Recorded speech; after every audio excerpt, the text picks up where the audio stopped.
primer contacto que yo tuve con el barro, con la arcilla, fue en la universidad cuando estaba estudiando diseño. Fue una reacción visceral, porque yo inmediatamente me imaginé a mi vieja de 95 años diciendo, yo puedo trabajar, sí puedo trabajar hasta allí, y estoy feliz haciéndolo con la misma intensidad, la misma pasión, la misma búsqueda, las mismas ansias. Y estudiando en Nueva York, esa información visual que te da esa ciudad que está tan llena de cultura y de influencias multiculturales, no solamente la cultura visual de las artes visuales, sino de las diferentes culturas que confluyen en esa ciudad. Entonces el espectro de posibilidades en el proceso creativo de la cerámica se me abrió y por lo tanto no fue para mí una alternativa a hacer cerámica utilitaria, porque no solamente porque no era lo que me inspiraba más, sino porque ya yo conocía a una serie de artistas fabulosos que ya lo hacían maravillosamente bien, y bueno, mi camino me llevó hacia crear algo que yo no había visto, y ver la posibilidad de que yo fuera la promotora, la que sacara de la nada o del barro una cosa que pudiera brindar alegría, belleza, paz, armonía, balance, y que hasta hoy lo que mueve, el combustible que mueve lo que yo hago, que es esa necesidad de complacerme y complacer.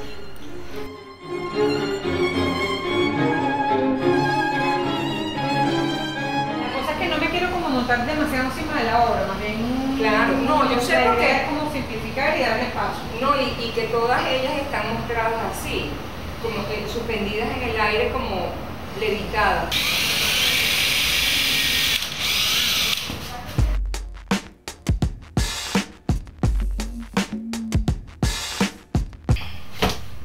Todos ceramistas, sea de escuela o por tradición, porque muchos ceramistas son hijos de su padre que fue ceramista, enseñado por el abuelo y el bisabuelo, etcétera, etcétera. Entonces puede ser por ahí, o como en mi caso, que yo tomé clases de cerámica. Y el principio te enseña, el principio que es el torno, y te enseña todas las técnicas que son posibles para construir en cerámica.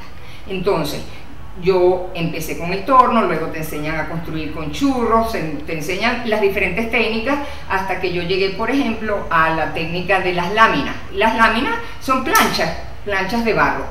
Comienza siempre desde el barro, todo el origen es siempre el mismo.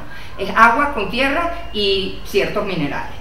Y entonces el amasado es el mismo, la preparación es exactamente la misma, pero a partir del momento en que uno empieza el proceso creativo de qué es específicamente lo que uno quiere lograr, es que entonces empiezan las vertientes a abrirse y ya lo que dictamina hacia dónde se conduce uno es la inspiración. En mi caso, siempre quise hacer cerámica artística, siempre.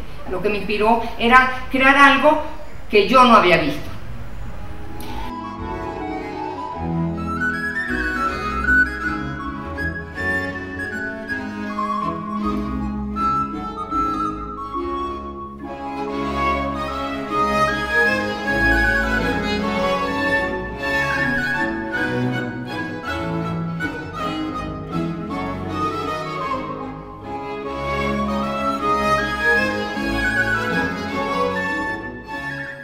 María Elisa, que lo añadido a la cerámica en las culturas prehispánicas es indicador del tipo de cultura, o sea, es un elemento de identificación. Por ejemplo, los indígenas, la cerámica prehispánica de Barranca, del Orinoco, los indígenas le añadían espícula de esponja. O sea, eso le da materiales que son parte de la zona, y eso es parte de la zona, pero que le da una característica muy particular a la superficie de la arcilla. Cuando tú la tocas es seca, porosa. En la investigación que estoy haciendo va a llegar a un punto, porque yo he ido increciendo, he ido aumentando, o sea, en realidad esta es la segunda prueba, pero en la primera le puse 2% de papel, en esta estoy poniendo entre 4 y 6, o sea, y experimentando a ver cuál es el comportamiento de la arcilla en crudo y luego cocida con esa adición de papel, porque sé que tiene un límite donde el papel ya deja de imprimirle fuerza y la hace más débil.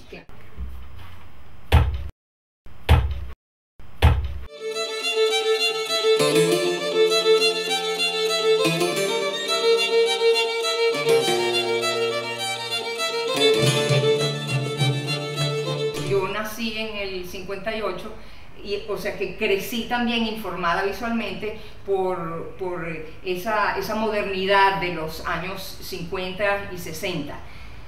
Y siempre he gravitado hacia esa textura visual, sea lo que sea en la pintura, sea en la escultura, sea en la arquitectura. Y hoy en día me doy cuenta que el producto es una amalgama de todo aquello que me informó. Y es lo que yo quiero, es lo que intento traducir en lo que yo hago. Y en estos últimos 5 años me he enfocado más hacia la abstracción geométrica constructivista, porque es hacia ahí donde me empuja mi inspiración. Ahora, no me pregunten en qué te inspiras tú, porque a mí me inspira todo. Me inspiran los árboles, me inspiran la naturaleza, y si veo un pájaro y los colores, eso me inspira, y yo tomo todo lo que esté a mi alcance para informar todo mi trabajo.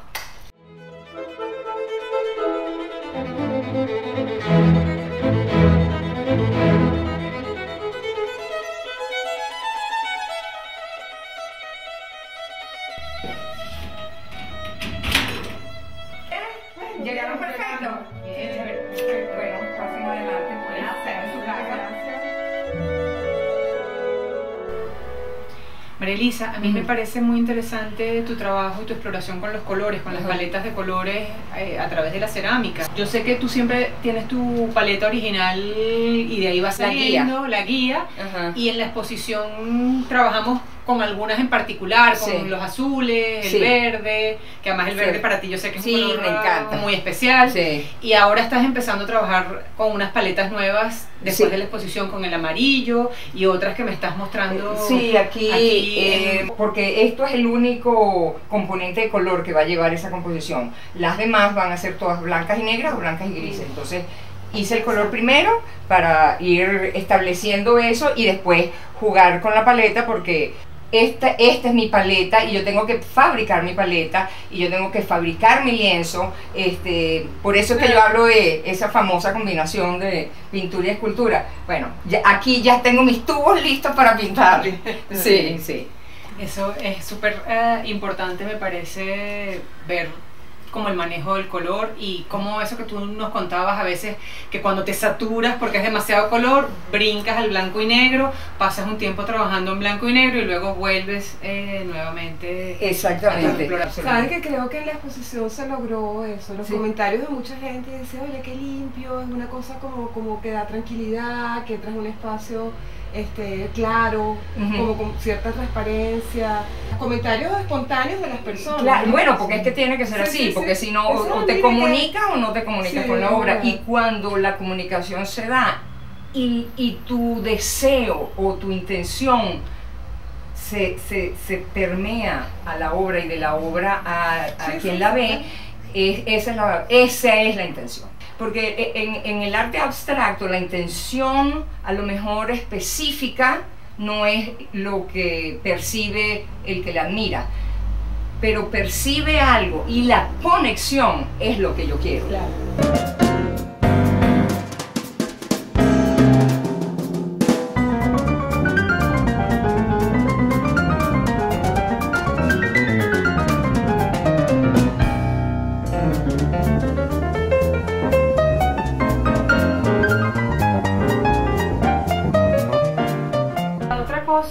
Que a nosotros siempre nos llamó mucho la atención con tu trabajo era ese jugar entre lo bidimensional y lo tridimensional que te diferencia de muchas otras ceramistas que tienden de repente a trabajar más con otro tipo de piezas, sea utilitaria o sea más escultórica.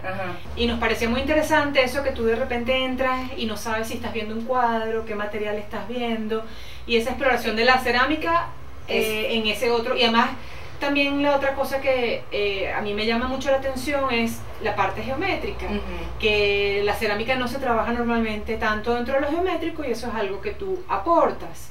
A mí siempre lo geométrico me habla de las referencias donde lo geométrico busca es la perfección, un lenguaje universal, donde las líneas mientras más rectas, las figuras geométricas más perfectas encierran la perfección del universo y el balance. Es como el alejarse de lo figurativo, porque lo figurativo es incopiable en la realidad, no puedes llegar a copiarlo a la perfección, en cambio a través de la geometría sí lo logras y consigues explorar o demostrar esa universalidad del arte.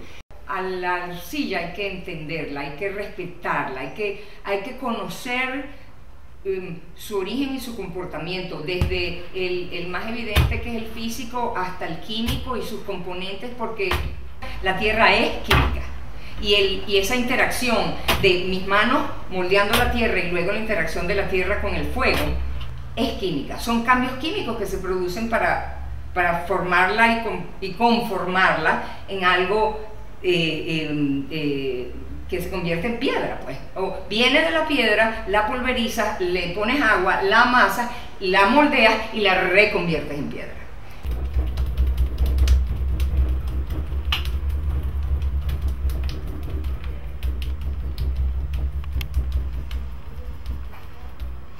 Solo cuando la quemo y está probada en fuego y se convierte en piedra, es que ese boceto funciona. Entonces quiere decir que toda mi obra son bocetos hechos piedra, y mi obra es un boceto en piedra.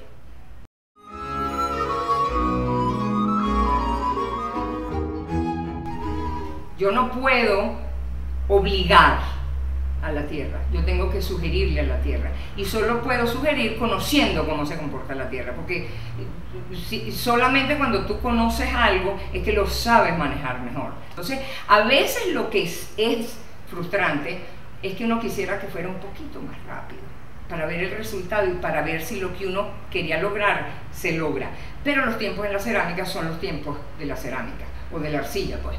Es solo cerámica cuando se quema, por cierto. Mientras no se quema, es barro.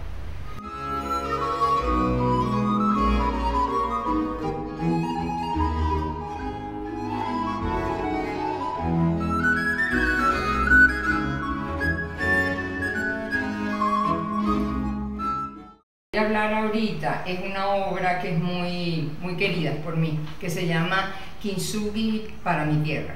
Y yo quise tomar esa palabra y usarla en una pieza que desarrollé como una metáfora tridimensional, y la llamé Kintsugi para mi tierra. Kintsugi se refiere a la técnica de reparar cerámica que se ha quebrado, y lo que está detrás de eso, la filosofía detrás de eso, es en exaltar las imperfecciones, y esa entonces grieta que queda, esa marca del quiebre, una vez es reparado, es exaltado con oro o con platino para darle un valor agregado a la pieza, porque la pieza ahora es más valiosa porque tiene una historia que cuenta. Y eso forma parte de la filosofía wabi-sabi, que es la filosofía que consigue belleza en las imperfecciones, en la naturaleza, en el mundo, en el universo. Entonces lograr a través de esa unión en comunidad, como nación, como pueblo, lograr reparar esas fracturas de los últimos 20 años, aprender de las experiencias, que es lo que va a encaminar el progreso y seguir hacia adelante para la reconstrucción de la nación que todos queremos para todos nosotros.